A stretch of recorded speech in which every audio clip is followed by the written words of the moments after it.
Hey, what's up, y'all?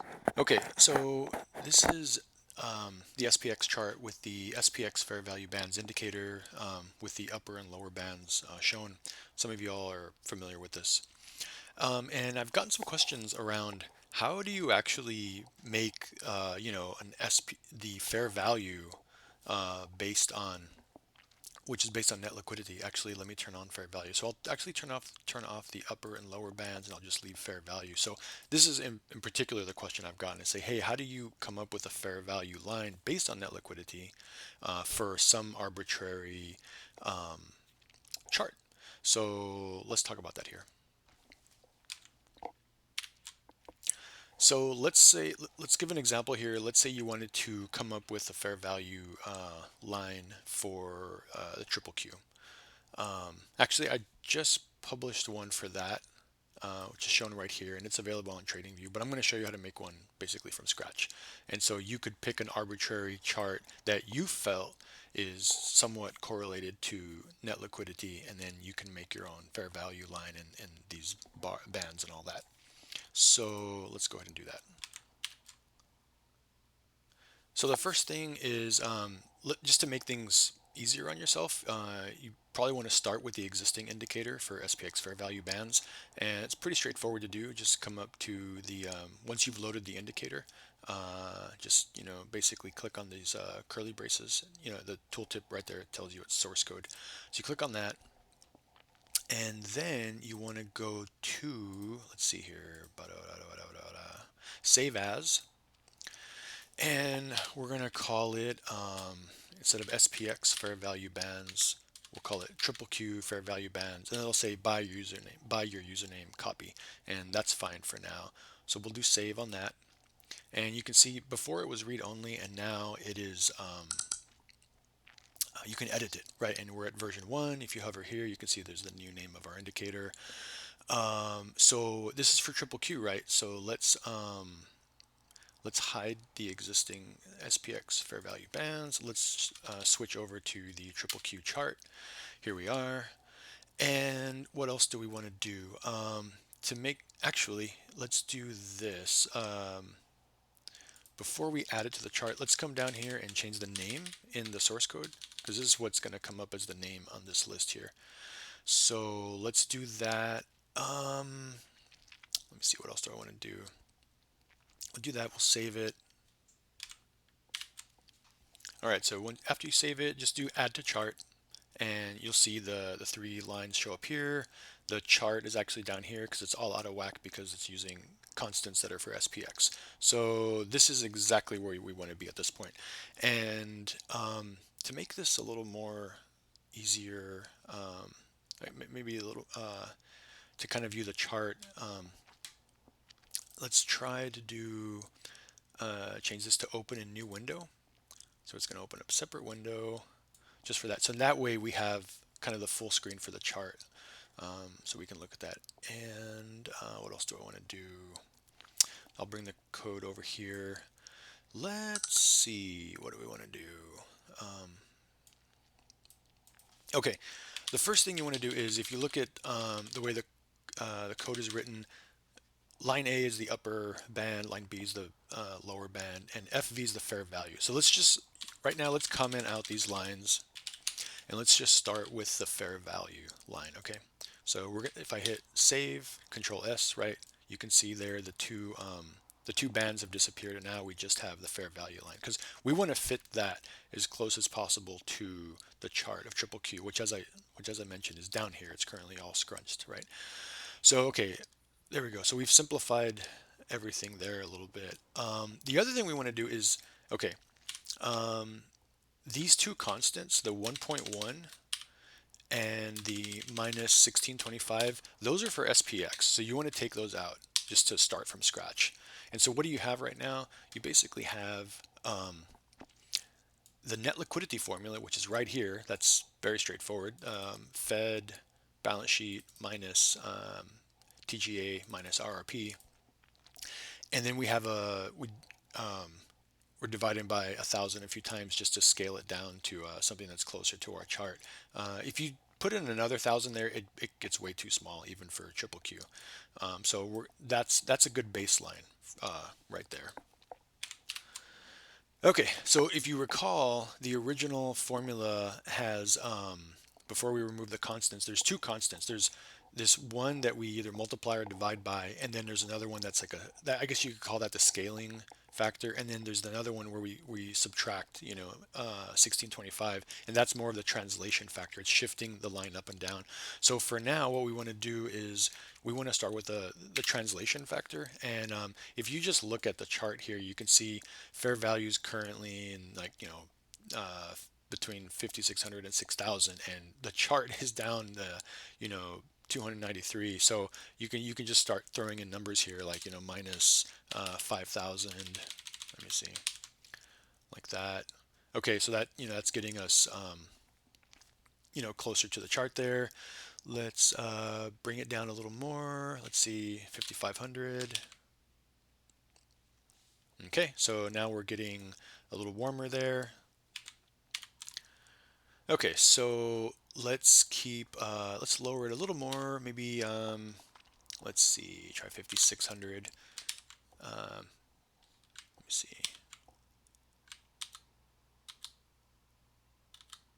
Hang on. All right, we'll lower it maybe I don't know, 5800. So what I want to show you here is, okay, look. So I'm gonna actually hide these indicators here. So you can look at the fair value line, and you look at the chart, and you can just tell the fair value line is moving like way too much. It's way too, it just swings way too wide for the actual chart. So far, we've shifted it down, but it's still, it's swinging way too wide. So we actually want to kind of scrunch it down. We want to scale it down to a scale that matches the actual chart, triple Q. So to do that, what you can do is right here, previously the SPX fair value indicator would divide by 1.1. I think since we want to shrink this down, you can almost think of it like we want to multiply times, let's say 0.9. So multiplying times 0.1 wouldn't do anything, right? But multiplying times 0.9 will shrink it down a bit. So let's see what happens if we do that, and we'll actually leave our translation factor in there. Okay, so that's still swinging really wide. So let's just keep kind of going in that direction. 0.8, 0.7. You can see it's getting smaller, but now we're a little too far on here on the translation side. So let's do this. Let's just do 4,000. And you can see kind of what I'm doing here. You just play with the numbers till you get it, to where you want it to be. So we'll do 4,000. Let's do that. All right, so it's getting closer. We've got it close enough to where we can see it's still swinging way too wide. So let's, kind of keep moving there. Adjust the scale. Let's move. Let's adjust it again. 5. Okay. And let's swing it up another 1,000. Okay. Then let's keep going. Let's go to 4 on the scale, and maybe 3. One more. All right. Now let's bump it up to 2,000 instead. And maybe, let's see, what else do we want to chop it by? Maybe 1,900 instead. Yeah, we're getting warmer. Let's see, 1,500. Okay, that's lining up a little better. Now you can see we've shrunk it down a bit. We still have some more to go. And we're currently, the two factors are at 0.3 and negative 1,500. So I think you get the idea here. You basically keep messing with these two numbers until it looks to your eye, or that it fits well. And just I can, to save you the time of kind of trialing, doing the trial and error till we get to the numbers that I've found that I feel work pretty well. The numbers that I came up with was 0.1 and 310. So let me plug those in, and we'll see what we got. Save it. You can see it there. I think the general idea is try to get it to fit for from 2022 until the current time, and that's what we have right here. So while I've published these, SPX fair value bands indicator, and also did one for global net liquidity for SPX, and I've also shared one now for Triple Q. While I've shared these, I really want to encourage you to, mess with these constants yourself. You may not like the numbers that I picked. I think the original ones for SPX were the ones that Max picked, but by all means, this is your indicator, right? I mean, it's open source. Change it, if you um, as you see fit. So I'll give you an example here. The way that this indicator is written, if you look, Triple Q really went on a rally here and then came back down. Um, but if you notice, the fair value kind of cuts right through it. So it bump up a whole lot. But if you felt like, this really should be up higher, to match that, then fine, scale up the indicator a bit. Um, or you might have looked at the news and felt like, what, this rally was really driven by some catalyst that was not related to net liquidity. Could have been some hype, could have been something that the Federal Reserve said. There was no actual change in liquidity, but maybe, well, there clearly wasn't, because the net liquidity chart didn't change here. But so you can adjust it, to account for things like that. If you see maybe this dip here, you felt like, hey, this was an anomaly. I actually don't want to fit, the curve so much to that. Then, that's fine. You can adjust the constants to account for those kinds of things. Okay, so once we have our fair value established, more or less, then what you can do is you can take the upper band. Now we'll uncomment that, and we have to insert our new formula, right? Which is this one. We're going to base it on that, and so I will put this formula in here, replacing the old upper value band. And so I'm going to, well, okay, so if I save there, it's just going to overwrite. Let me see. Let's do, I want to change these colors here. Lately, I've been doing fair value to be orange, and the upper one will make it red, because the idea is that if you start to touch the upper band, it's like, danger, right? Um, and let me see here. Let's do 10. Okay, so the idea behind placing the upper band is, again, it's up to you. You can use your discretion. You can say, hey, I want the upper band to maybe to hit some of these rally points, right? So, for example, I came up with a number that was like 30, um, but you may not like that one, But anyways, the default one is 30, and so there you can see the upper band is kind of like, touching this rally here, and then of course the one where we're at right now. Um, and I'm actually going to change that to call the variable upper, and here as well, upper. Um, okay, so that's the upper band, and then here's the lower band. So let's do this one. Okay, now the same thing. We want to use our formula that we made for triple Q, copy that over the one for SPX. So right there. Okay, and I can just save you the time. After messing around with the lower band, I just found that maybe 20 kind of looked okay, and it's arguable. As usual, a lot of this is subjective.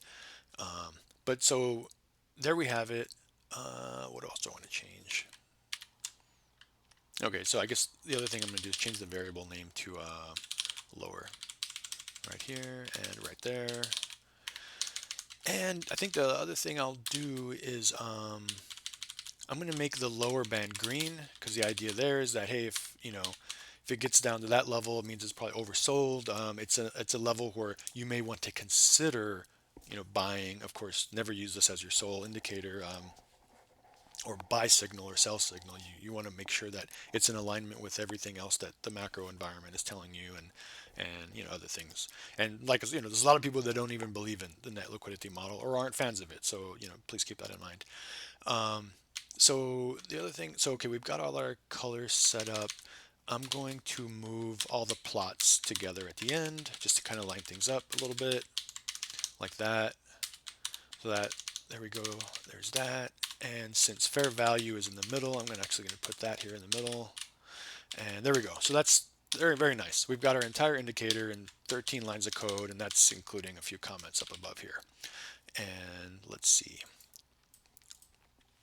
Yeah, there we go. Happy little indicator. And just so you can see clearly what's going on with the three formulas, I'm going to line up these formulas a little bit, and now you can, actually I'll move this one over a little bit to really make it clear. Okay, now we can see them all. Okay, so this line's fair value, right, with the two constants, 0.1 and minus 310. You can see the other two, the upper band has those two constants plus 30 because we shifted it up by 30. And then the lower band is the same two constants and then shifted down by 20. And maybe just to make things a little bit neater down here, I'll line these up as well. Okay. Okay, so that's pretty much how you do it. And as I mentioned, you can do this if you'd like for any chart out there. That again, it really is only going to make sense with something that you feel is correlated to net liquidity.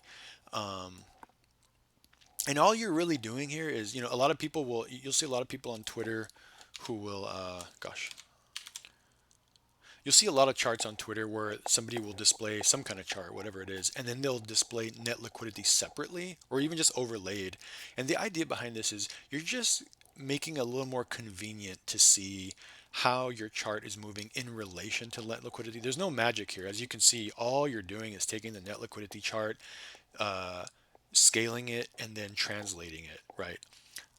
That's all you're doing. And so you're just, it's a little, I guess you can consider it to be a more intuitive way of comparing your chart to net liquidity. Again, if you're somebody who feels that, that comparison is valuable. Some people don't. Um, and so that's all this is there's no magic. Um, so anyways, and even if you're not interested in making an entirely new indicator for some new chart that nobody's done one of these for, I highly encourage you to just go and edit the source code to the existing one and mess around with these constants. Heck, you could even make multiple upper and lower bands. You could say there's one, that's kind of like real conservative, real tight, and then you can maybe make another one that's a little higher. So you got multiple levels, and that way you could eyeball like, hey, when it gets here, that means like maybe start to get worried, and when it hits like the second band, that means like it really is maybe in your opinion time to sell, or time to compare with your other indicators, or there's all sorts of things you can do. It's really easy. You could just add another line here to do that to get your multiple bands or whatever. But yeah, if you end up making another one of these, please share it on Twitter and let me know. And let me know if you have any questions as well. There's already a bunch of other guys that are doing this for, and have done way more complex things. They've really gone nuts doing this stuff. So I think that's really cool. And okay, well, thanks for watching, and bye.